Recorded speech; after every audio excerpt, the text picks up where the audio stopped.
Tuesday night. Another Tuesday night here in New York. It's a rainy one at that. I love rainy nights on the air. I really do. It's another night of talk. So what are we going to talk about? Well, we have a returning guest coming to the show, and that is Zach Voorhees. He was the original Google whistleblower that went to Project Veritas, and he's a really, really smart guy. And I like talking to him about things that are along the lines of technology and innovation, because he knows, he's pretty science-minded. And tonight we're going to be talking about Skynet. Well, you know, the so-called Skynet. That's a reference to the Terminator movies, of course. But it's more so about AI. It's more so about the entire cyber realm and cyberspace and where we're going and where we are along that timeline to the next big event, the next big challenge, which is being laid out for us. So a little bit of cyber polygon, a little bit of what the Defense Department is talking about as a new big challenge for the military, and that is being able to get ahead of the curve of where AI is taking us. Who knows what comes up? So we'll be on with Zach for about a half hour or so at the bottom of the hour. But for now, we're going to just, get warmed up and stretch a little bit and do that. It's Tuesday evening, June 22nd, the year 2021, and that's what we have going on. I want to thank K-Leave for their wonderful sponsorship of the show for over a year solid now. They are really wonderful friends, and I really hope that everybody has taken some time to go on out there and see over the last year. If you ever need wonderful, all natural, all American skincare items that's sourced right from nature and made in-house, a family operation, and you got to go to kleave.com, KHEYLEVE.com. Links are in the description always and on the rotating banner on the website. Promo code FRANKLY gets you 10% off of everything that's not already on sale. And you know what? Get in touch with Lisa and the whole family and say, this is what I've got going on. And I want this for my skin, and this is where I live, and these are the challenges I have. And you know what? Sauce yourself up. It's good. And if you're not in the market for skincare products just yet, well then when you run out, you know where to go. It's time to try new things in life. And you won't regret it. Nobody ever has. So, tomorrow night, as of right now, we have Dr. Shiva coming on the air. Got to see how that works out. But I'm also trying to get Ms. Tree to call into the show to end the show tomorrow night. We'll see what happens there as well. I think Rob will be in on Thursday. Don't know what we're going to do there just yet, because the guest I had lined up just had to reschedule. I'll tell you about that some other time. Friday night, Don Jeffries is on with us to talk about Laurel Canyon, counterculture stuff. Another spooky evening. That'll be fun. July 7th, Sean from the SGT Report. Timothy Alberino, July 8th. July 9th, Marjorie Wildcraft is coming back on to talk about how to protect your food supplies from a grid going down scenario, cyber attack, anything like that. So pretty much the result of whatever the hell they are setting up for us tonight. Whatever we talk about tonight, the result will be Marjorie Wildcraft. So hope you enjoy yourself. All right, let's jump on into the grab bag, shall we? The first thing on up there, I'm sure some of you have seen this, but Michael Burry of Big Short, the Big Short fame, Michael Burry, the guy who predicted the housing market bubble in 2008. They already said it was impossible. It's the most stable market there was and all that. Well, he has deactivated his Twitter account. This is not too long after saying that the mother of all crashes is coming. And he has gone away, probably to play on his drum set and listen to Pantera and get some aggression out. So there's something to take note of. Something to take note of there. I don't know. That's almost like the sky's going green before a tornado strikes. All right. Oh, here, you want to see something nuts? I'll show you something nuts right now. Here is a clip from Dr. Karlin Borsenko. Now, she's been on Dark to Light a couple of times, I think once or twice. And the novelty really wore off fast for me because it was clear that she's a know-nothing, but she's a red-pilled liberal type. And those stories always go over very well. You want to hear how somebody all of a sudden had a cold water thrown to the face about, being in this one Democrat camp and then all of a sudden seeing something wrong and saying, I got to get the hell out of here. But that is where the honeymoon stopped. And usually it's where it does stop for a lot of people because for those who don't see something, and we know a lot of you, I know a lot of you are out there in this audience.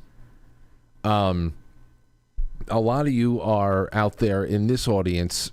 You have gotten in touch with me and said, hey, I used to be a liberal. I call myself a recovering liberal, this and that. I watch your show and it's been I've been piecing things together and seeing what I've been missing. And the conversations have been helpful in actually trying to debate myself in old stances that I would take on any number of wedge issues that we are also polarized over in this country.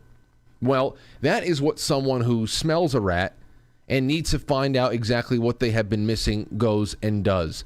They go and they study. They listen to people talking. They engage lightly. They ask questions. They don't, they read, they watch, they ask questions, they try to learn, and they try to test logic that used to work for them and is somehow starting to fail. And asking why. Other people go and create a boisterous social media personalities around their 5-minute awakening when they're really just a liberal. Nothing has changed. Here is Karlin Borsenko talking about critical. Here's a little compilation of her banning people for showing up to say that critical race theory is anti-white, which is the most basic thing you can say about it. But we'll go beyond basic for a second there because that's the only thing that she's able to see here. Take a listen to this. This is crazy. This is blocked. Every single one of them is going to get their asses blocked. If you want to come into my stream and spew stuff that's going to spin up an actual white power movement, you're going to get blocked. So please reveal yourself. Please do. No, what she's saying about I'm going to ban people for actually getting a white power movement going on. It's just it's now the internet is full of trolls. Full of trolls that are out there that some of them are actually very racist. Other people are not racist, but they'll just say things to get a rise out of unstable media personalities. And this is another reason why I don't sit there and watch chat rooms. I just do the show that I wrote, and I try to bring a radio experience to you guys and gals in the 21st century.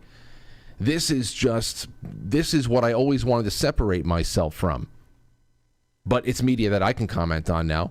So she goes on this big orgasmic trip about blocking people for about 40 seconds. Block their racist asses as soon as they make themselves known. But for those who haven't been to happy hour before, okay. Critical race theory. I especially hate it when people call it anti-white because it's not. Anyone who says that critical race theory is anti-white, you're going to get blocked.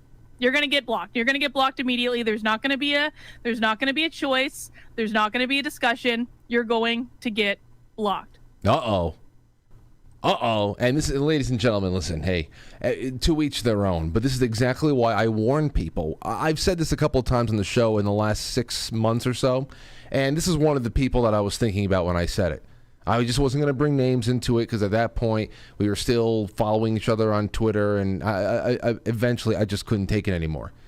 This is exactly why I warn people against flocking to newly red-pilled liberals as if it's the opening scene from Bambi and all the animals in the forest come into the thicket to see Bambi born. Oh, look, it's the new prince. It's just, come on now. Come on.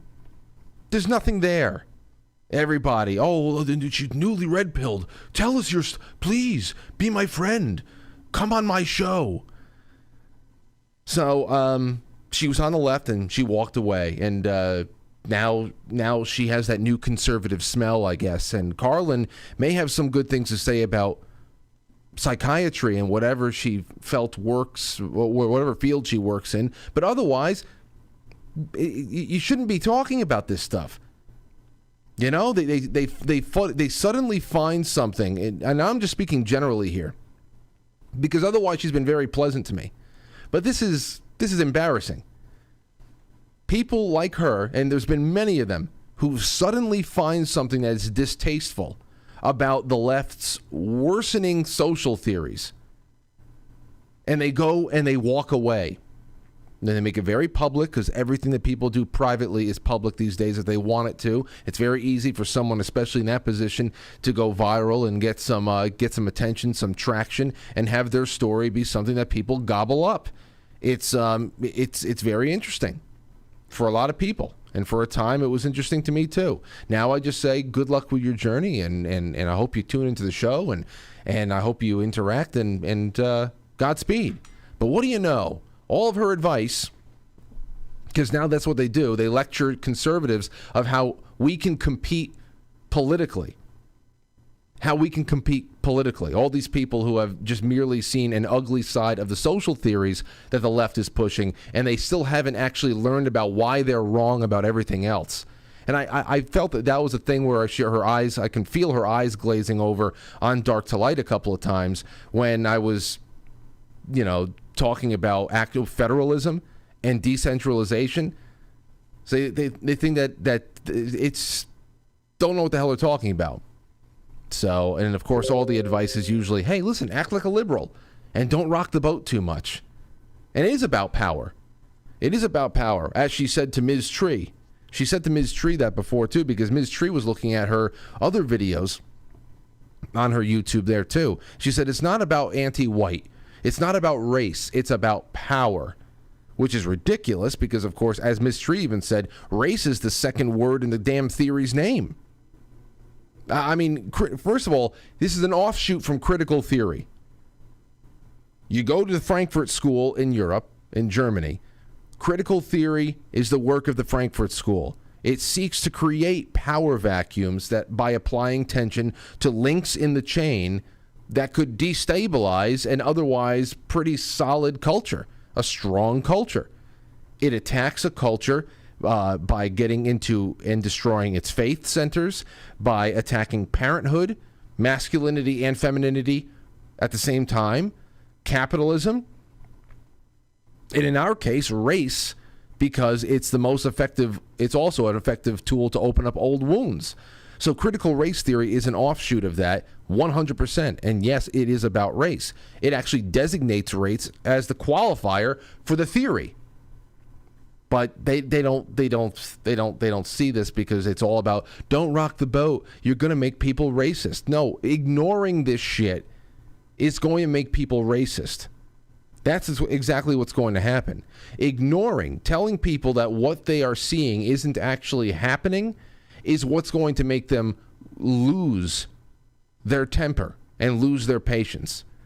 There's nothing wrong with calling out how racist critical race theory is. Not for only just against whites, but against blacks as well. It's anti-white and it's anti-black. It's anti-black because it portrays black people as unable to do anything on their own, that they were born oppressed, and that they could only go further without with the help of far left politicians dragging them along.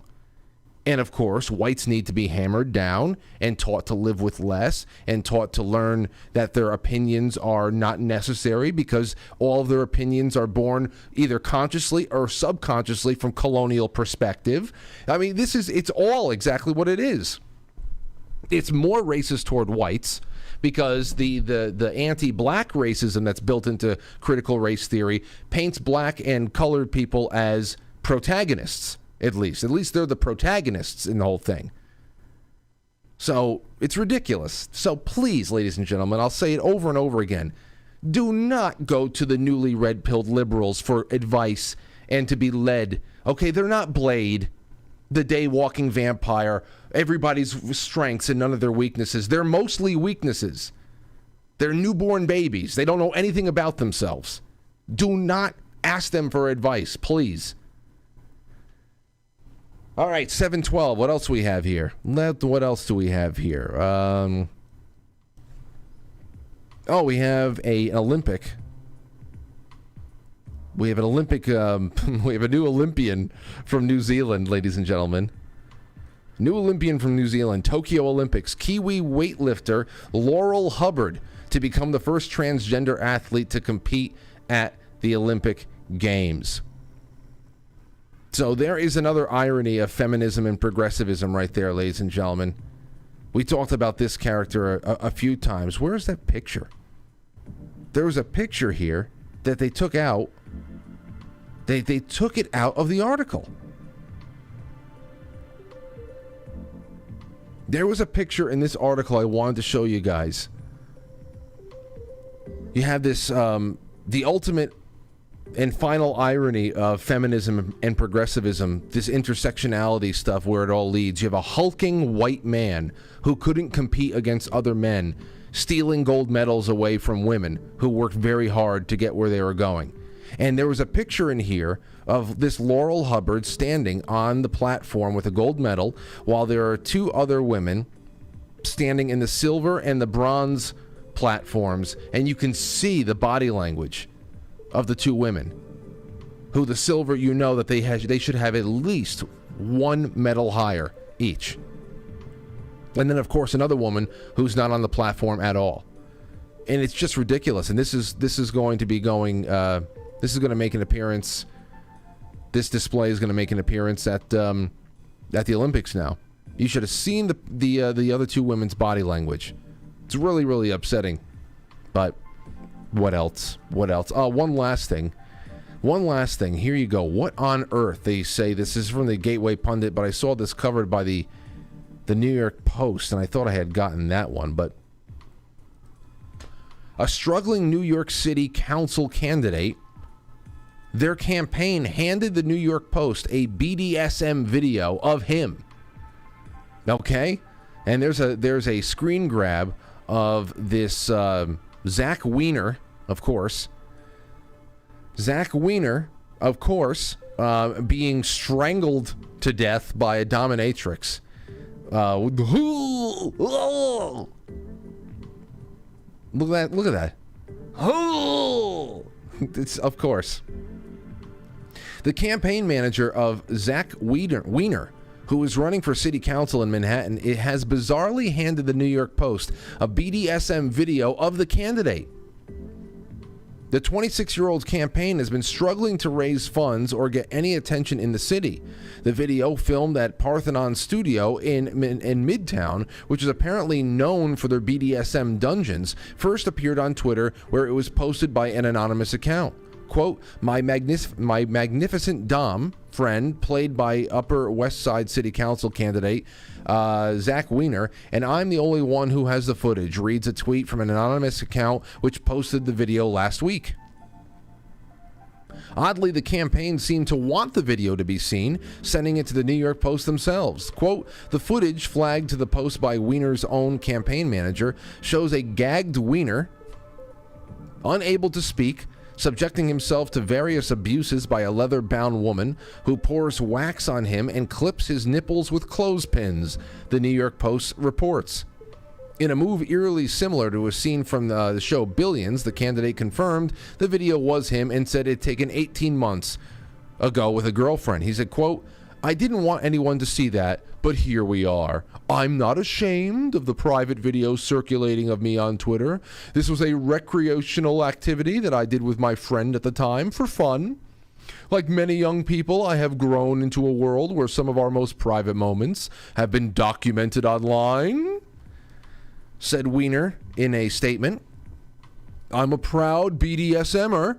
I like BDSM activity, Wiener told the Post. The campaign manager said that they had reported the account to Twitter and it was briefly suspended but then restored. No. His campaign raised barely more than $10,000, the lion's share of which come from Wiener and Gallagher. So from Wiener himself. Wiener had a professional background in film production and is the co-founder of Stag Pictures, an independent film production company.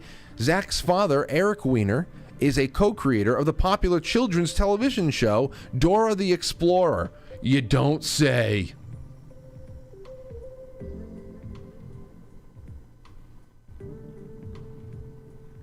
You don't say. Now, let's just be honest about this. This was partially because he knows what kind of degeneracy sells in New York City. The fact that this was out there in Pride Month is not a coincidence either. Getting on out there where BDSM will be on full display at the parade all day.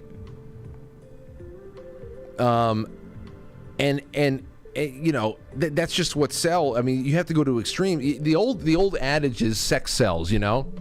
You show a little bit leg. You show, if you're a lady out there, you show a little leg. You put on some rouge. You know, you might get a little bit of a positive uptick from the audience or something like that. But now you need to make a tape of you being strangled to death by a dominatrix. And that's how you have to make inroads with the voters these days. They used to be a little bit something. You tease your hair a little bit. You wear a short skirt. Oh my God! You see her calves? Now you have to show some leather-clad woman strangling you to death and beating you to death. You see the beating he took? Yeah, he's got my vote. And let's also not discount that, I mean, ladies and gentlemen, this is also because exhibitionism is definitely one of his kinks. All right? All right, he got a couple thousand people to watch him get humiliated by a sex worker. That in itself is probably very satisfying to him. He doesn't give a shit that he's probably not going to get on the city council. This was the greatest orgasm of his life.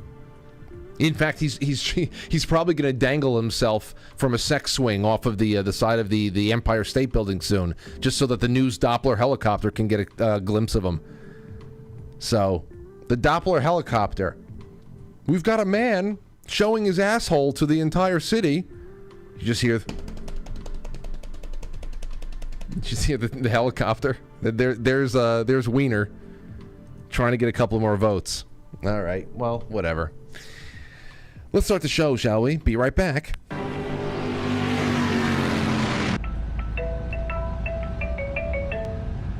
Go ahead, Watchtower. This is the Joker speaking.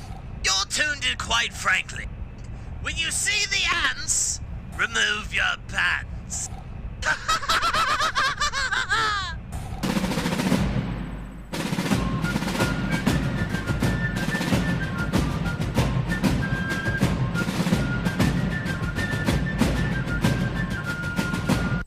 You let one ant stand up to us, then they all might stand up.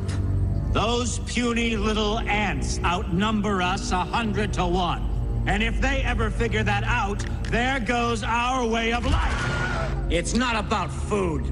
It's about keeping those ants in line. That's why we're going back. Does anybody else want to stay? Let's ride!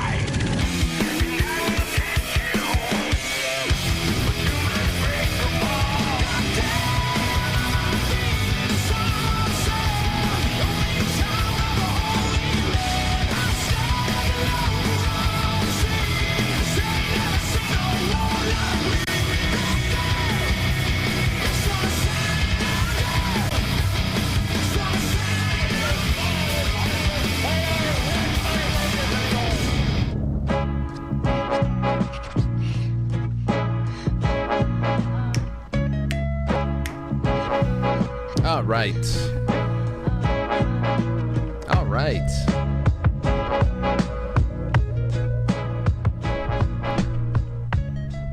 So how's everybody feeling? You can send in super chats to the same old place, to Tippy Stream. That is for all platforms. It's the easiest way to contribute to the show because it all gets compiled into one place. So that's the best I can do right now. Thank you so much for all of the wonderful emails. I'll get to those in the second half when we take some calls and whatnot. And please share the show far and wide. Share it. Share it into your telegrams, your favorite telegrams. Share it into your favorite discords and your group chats and whatever the hell it is. The only way people are going to see us. And people are seeing us, man. I'm happy about that. Hat tip to everybody over there on Cloud Hub channel 135. Hat tip to everybody over there on pilled.net and the Foxhole app. YouTube, Twitch, D Live, And who knows what comes in the future? Who knows what this way comes? Here's the one thing I wanted to bring on up before we get on the phone with Zach. This is from defense1.com.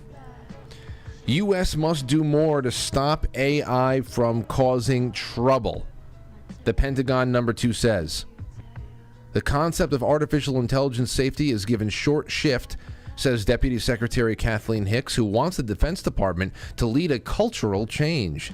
As the Pentagon rapidly builds and adopts artificial intelligence tools, Deputy Defense Secretary Kathleen Hicks says military leaders increasingly are worried about the secondhand problem, AI safety.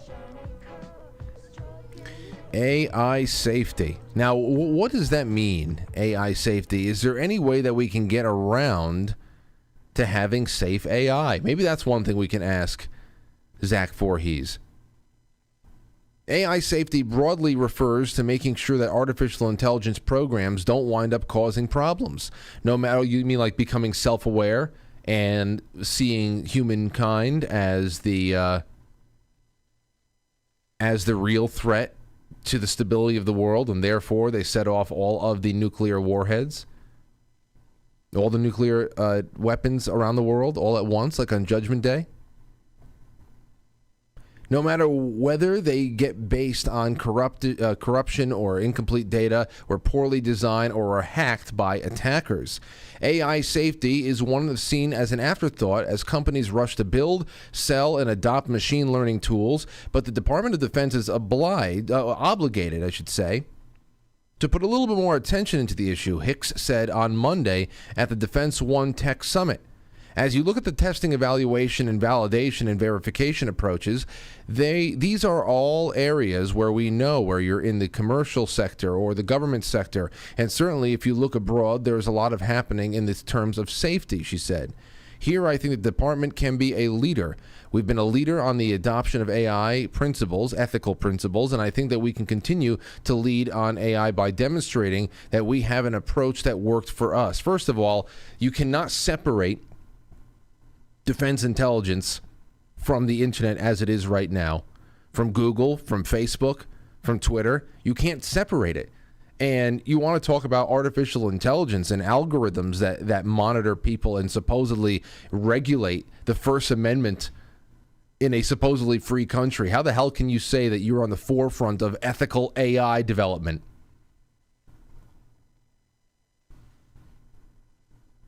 While multiple private companies have adopted AI ethics principles, which ones? The principles adopted by the Defense Department in 2020 were considerably more strict and detailed. While AI safety has yet to cause big headlines, the wide implementation of new machine learning programs and processes presents a rich attack surface for adversaries, according to Neil Serenbrini, founder and CEO of AI safety company Calypso AI. Calypso, the goddess Calypso? His company scans academic research papers, the dark web, other resources to find threats to be deployed by AI programs. Its clients include the Air Force, the Department of Homeland Security. Over the last 5 years, we've seen a more than 5,000% rise in the number of new attacks discovered and new ways to break systems, said Neil, the founder and CEO of Calypso. Many of those attacks focus on the big data sources that feed AI algorithms. It's very hard, quote, for a data practitioner to know if they have been breached or if they have not been breached. They said the Defense Department is grappling with AI safety as it rushes to adopt tools in new ways. Within the next 3 months, the military will dispatch several teams across its combatant commands to determine how to integrate their data with the rest of the department, how to speed up AI deployment, and examine, quote, how to bring AI and data to the tactical edge for troops, for U.S. troops, said Hicks. Quote, I think we have to have a culture change where we're thinking about safety across all of our components. We're putting in place verification and validation and testing and experimentation approaches that can really ensure that we're getting the safest capabilities moving forward. Boy, that sounds like the opening scene to a movie where everything goes terribly wrong. I don't know about you. We're going to get Zach Voorhees on the phone in just a moment. Don't go anywhere. Well, I'm sorry I can't be more optimistic, Doctor, but we have a long road ahead of us. It's like having sex. It's a painstaking, arduous task that seems to go on and on forever, and just when you think things are going your way, nothing happens.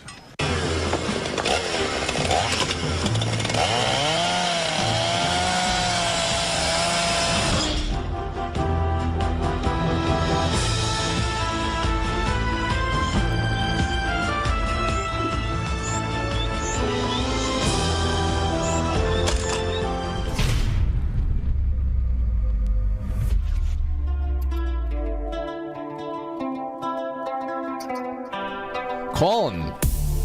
Let's call him. Let's do it. Let's get Zach on the phone. Damn. Ugh. Ugh. Ooh. Zach, welcome back to the show, man. How's everything been for you? 1 second. Oh, you got it. Zach, are you all right? He's on with me. Don't worry. It's real. Zach? Zach, you all right? Okay, can you see me just fine? I can. Can you hear me? Why is this? Can you hear me? Zach? I can't hear you. I'm going to try to figure it out. Okay. We do what we do.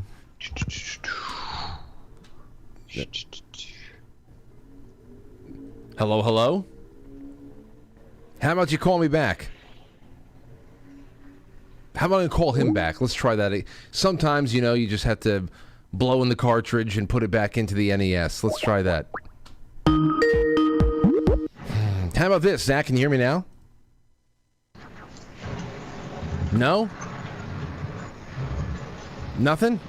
Well, that sucks. I'm checking my settings right now to see where we're at. Microphone. Okay. Okay, that works.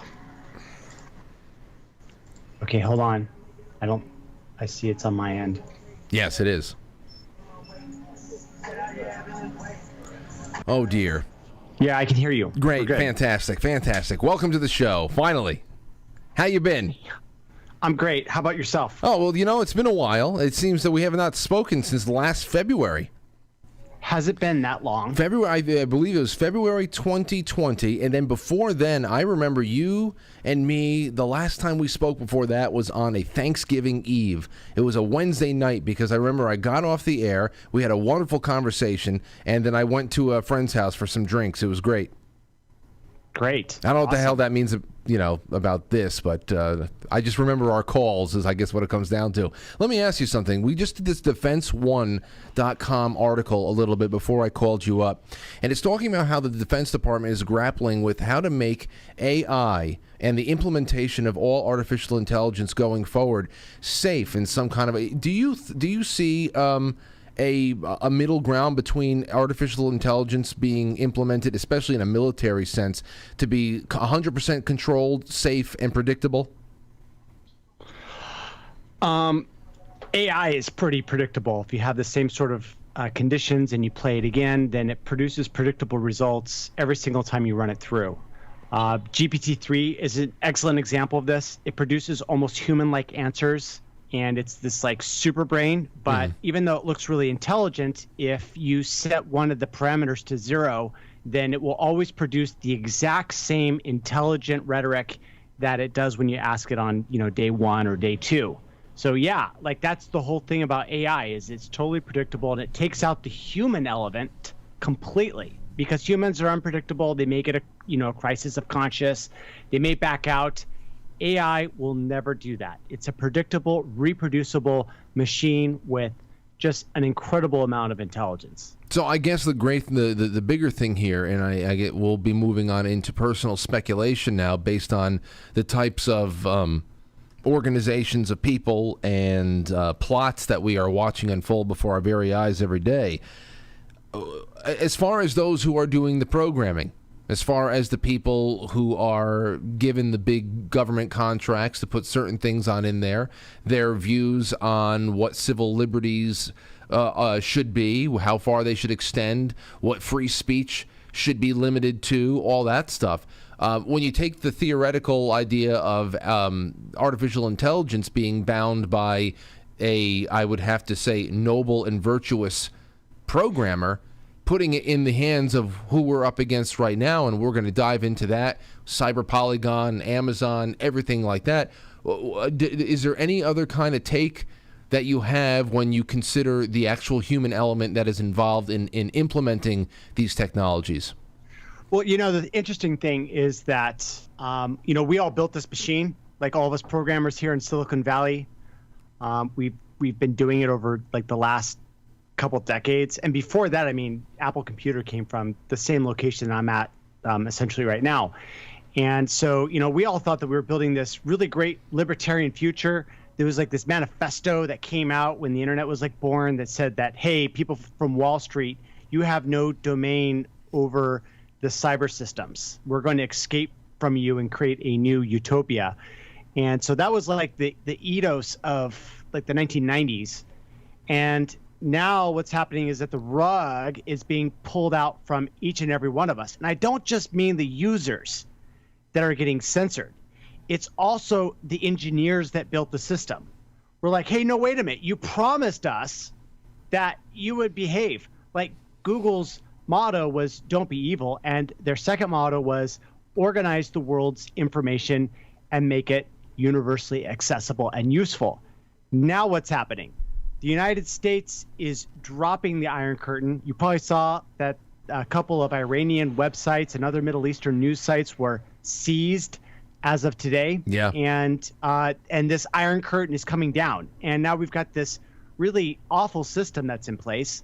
And, engineers like me are, feeling regretful that we were hoodwinked. Because in retrospect, it's like, well, of course that's what's happening. Of course we're building this huge system, and it's going to be turned around on the population, and put them into a prison of not just like a physical prison, where you're locked away in your home, but also a prison of the mind, because your brain's going to be continuously mind raped by all this fear and all this misinformation and all this hatred that's coming from these centralized authorities that are pushing their narratives and then using AI in order to just boost it up. To use a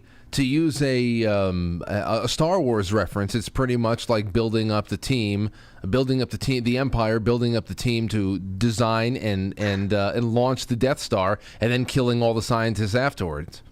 We're like, shit, we knew that laser was going to be up to no good. Yeah. They told us it was going to be for mining operations only. Like they said they were just going to be mining spice. Oh, yeah. No, I didn't see. So it makes a lot of sense there. Obviously, there's a lot of obviously there's some people that would have to have known the plot the entire time there.